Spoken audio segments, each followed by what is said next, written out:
see Greater Kuala Lumpur as a product on its own. InvestKL is an agency under Ministry of Investment, Trade and Industry mandated to attract 14,500 and Forbes 2,000 MNCs to set up their regional hubs in Greater Kuala Lumpur. To date, it has successfully brought 130 MNCs. Business Times sat down with InvestKL CEO Datuk Muhammad Azmi Zulkifli on how he is positioning Greater KL as a destination of choice. InvestKL have been, our focus is to attract large foreign multinationals to look at Greater Kuala Lumpur as a regional hub for business, innovation and talent activities. So the numbers that we report are the numbers that have been committed by these multinationals in Greater Kuala Lumpur. What we do not report, which we feel would have a positive impact as well, are the spillover effect of these multinationals investing in Greater KL to the larger ecosystem.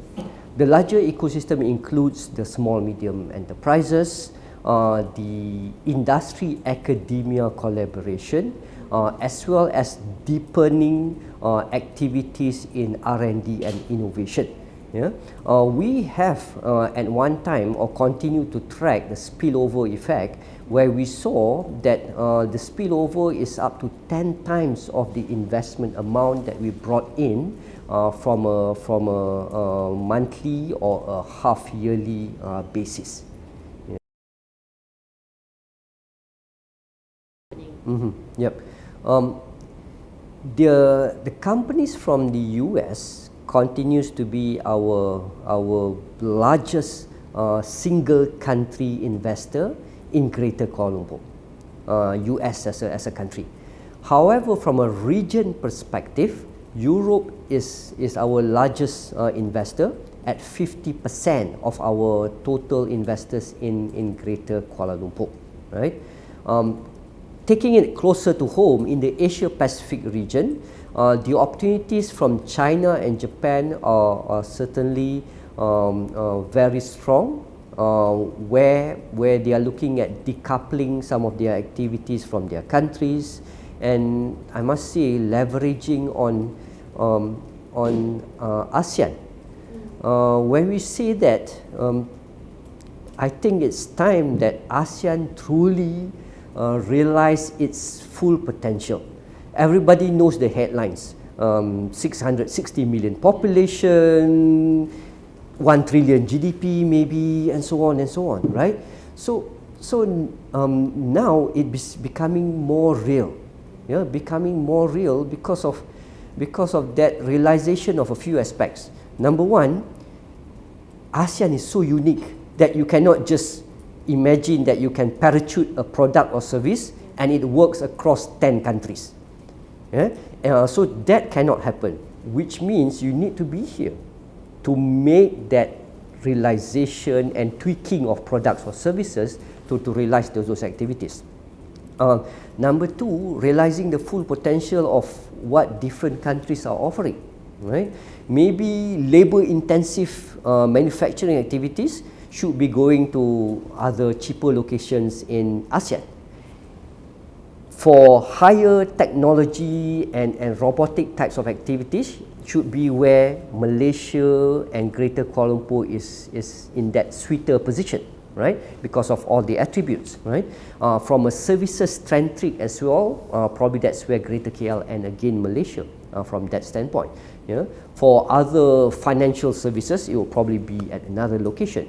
But most importantly, the region itself will be that up and coming and stronger economic proposition with higher spending power that will attract all companies from across the world to see how they can offer their products and services here.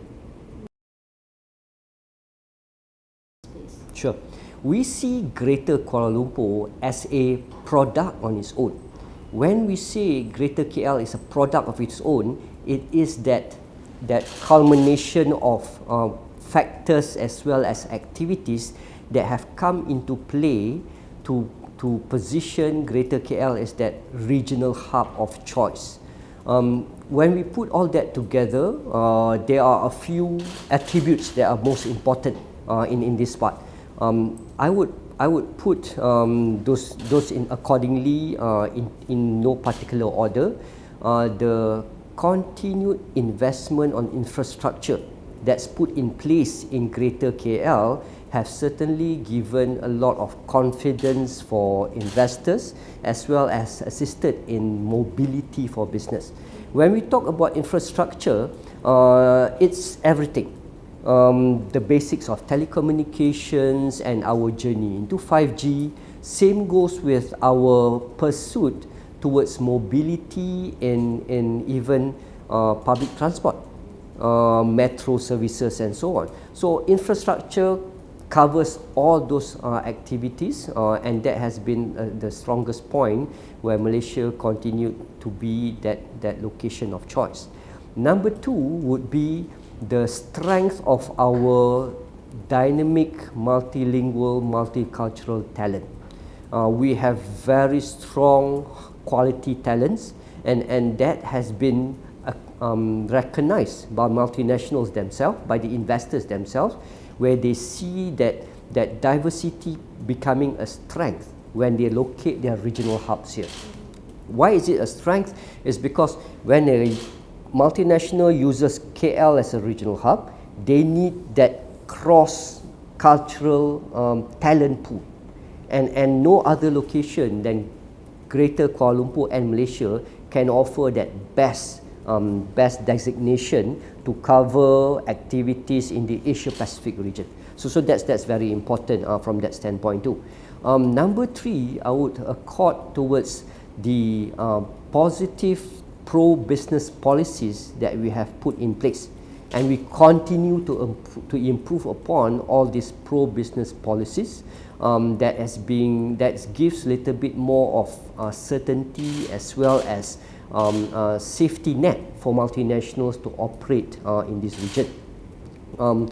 Number four, certainly we cannot stop short by saying our location is key, and this is where Greater KL is that sweet spot to be the location for companies to have their Asia Pacific hub in this region.